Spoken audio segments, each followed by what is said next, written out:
Okay, so here it is, the Joe Johnston concept AT-AT, which was based on a tank, a Pershing tank, judging by the tracks, and forerunner of the AT-AT and the Sandcrawler.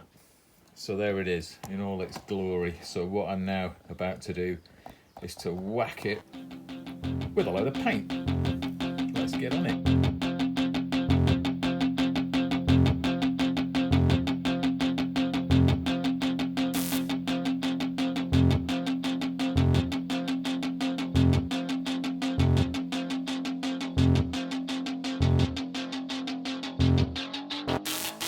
Just seen me weather this with a little bit of my mix, which is Floquil Grime, over the top of a RAL 9001. And these are automotive paints, so they're solvent based, which means anything I subsequently add to this using Tamiya acrylics is going to be removable or tweakable without disturbing this base.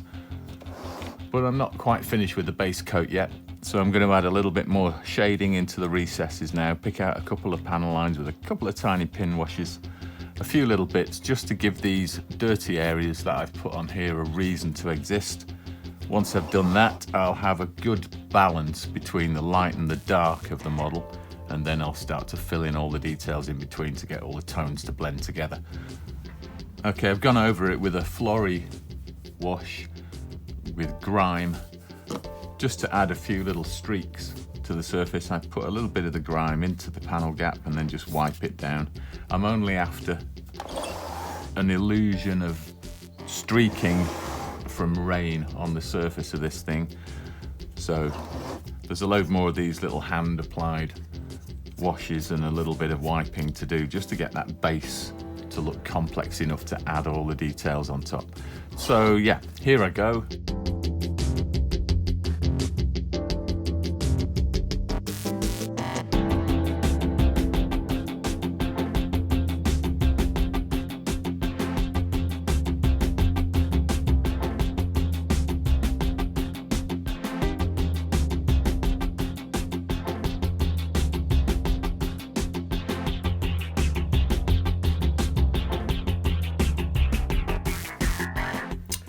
Okay, that's my base coat on.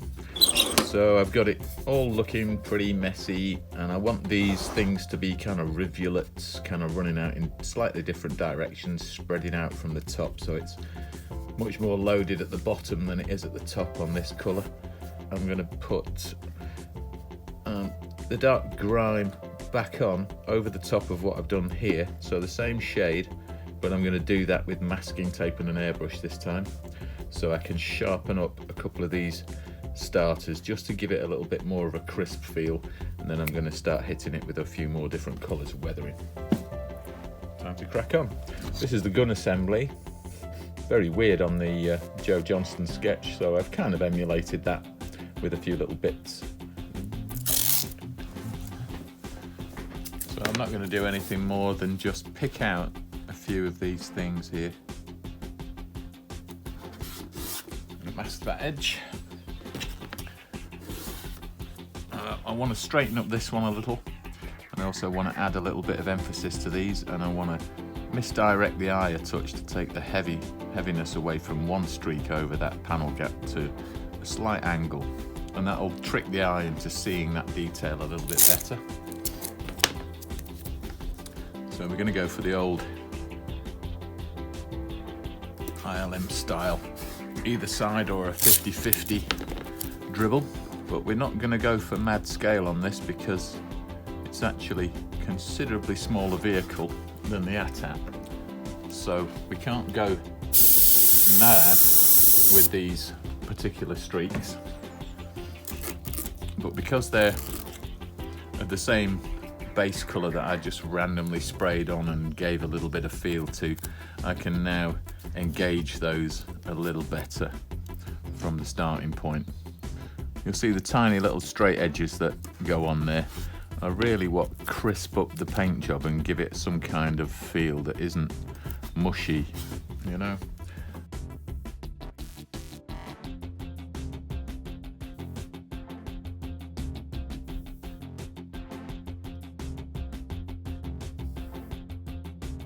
It's a nice way of just picking out your random stuff that you've done, just to get it to feel slightly more organised. Not enough to throw your eye off and make it look unnatural. You want to keep things going in a naturalistic feel, but there are certain dynamics that you need to follow, and one of them is gravity. Now, when you get a run on a panel on a real life object, it usually starts off heavy at the top because that's where the source is, and if it's heavy at the top, gravity can pull it down. Once it gets past a certain point, it starts to wander across the surface and spread out. So that's the kind of feel you're trying to get together on these things. You want that starting point, and then you want the bleed at the bottom if it's, if it needs it.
So that's a day in.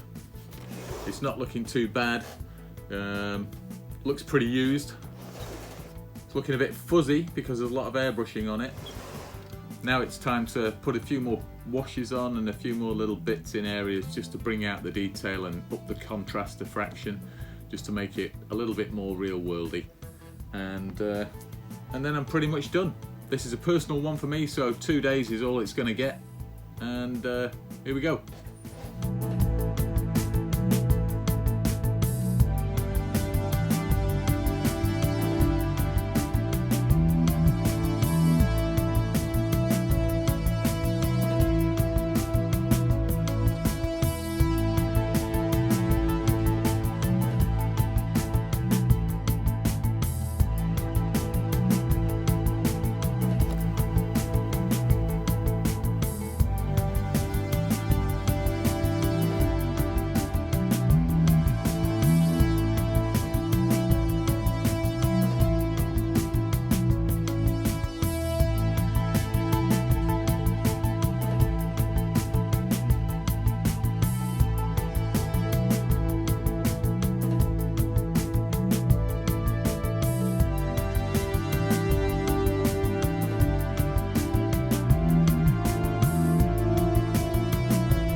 Right, time to attack it with the Dremel. Yes indeedy. Let's dig some holes. Right, so what I'm intending to do here is little blemishes on the surface that I don't like. I'm just going to rip off with this Dremel and then disguise it as damage. That's how I run. That means I can just freestyle it.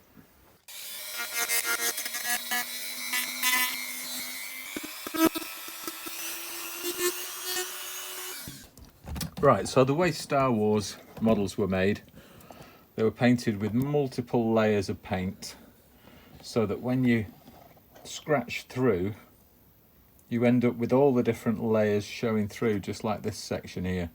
So you've got the primer, and then you've got the white layer, and then you've got the base layer, and underneath that there's the perspex, obviously. So that's the kind of thing that I'm trying to do. And I probably won't repaint that because I like the way it changes in colour. So that's how I'm doing it.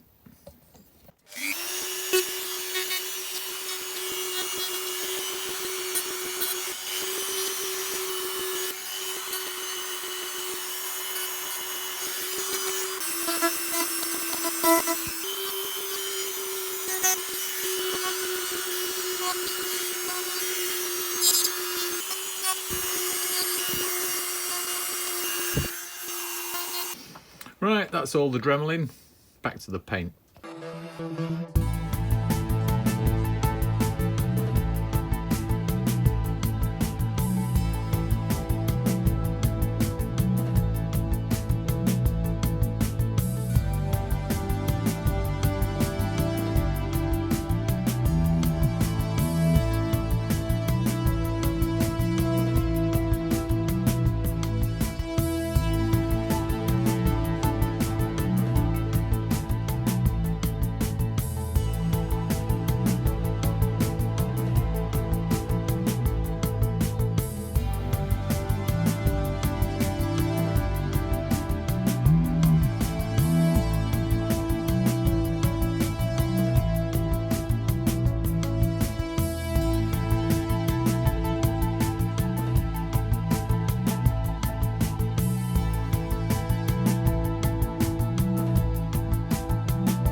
Wasn't really planning on doing logos, but I am going to put a few on here just to break up the surfaces a little bit. So I've cut a couple on the laser cutter, and these are a little tribute to Joe Johnston.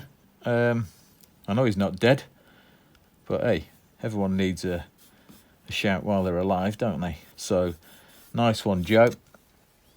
Absolutely killer design. Stood the test of time in my eyes, that's for sure. And I think it needs to be brought back for the viewing public.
So there you go. 2 days of paint and got myself a nice Joe Johnston concept AT-AT. And I think it's really nice. 27 inches long, it's pretty big and looks the part. I didn't have to follow reference, so I've just thrown what I want to do at it, and I think it came together pretty good. Hope you like it. Joe Johnston, nice one mate. Top design. Looks better in 3D than it does in 2.